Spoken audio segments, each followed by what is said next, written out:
Welcome everyone to WITS Tutoring Group. Today we are going over practice question 1 from the Foundational Concepts chapter of the ACS exam study guide.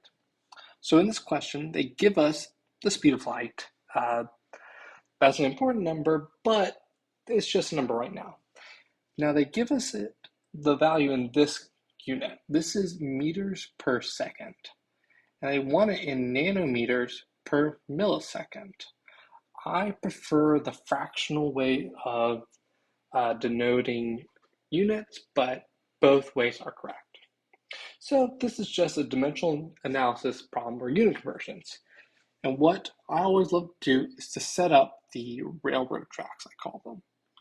So we're going to write down the number that we were given, and I'm going to put the unit that we were given as well, with meters on top, seconds on the bottom.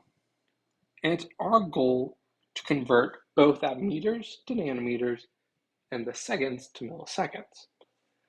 Unfortunately, or at this point, you just need to know what the conversions between these two are. And you gotta know that 1 nano anything is equal to 10 to the negative 9th anythings. Now that's super generic because it can apply to anything. It can apply to meters, seconds, grams, liters, whatever. So 1 nanometer is equal to 10 to the negative 9th meters. Now, we're going to use both these numbers right here and right here. Question is, what do I put on top? What do I put on the bottom?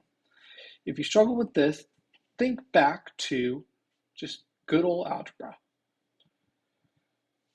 If we were going to multiply these two fractions together, what would this equal?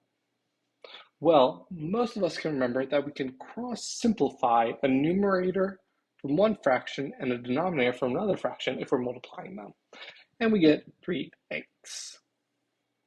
We can do the same thing for units. So, we want to get rid of meters and convert to nanometers. That is why we want to put the meters down here so they can cancel out.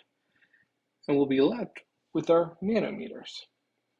So I know that 1 nanometer is 10 to the negative 9th meters. Perfect. Think about the units first and then plug in the numbers. That's my recommendation for this. Now we need to get rid of seconds and get to milliseconds. Notice how I put the seconds on top? That way it can cancel out with our original seconds. And you gotta know that 1 milli anything is 1,000th or 10 to the negative 3rd anything.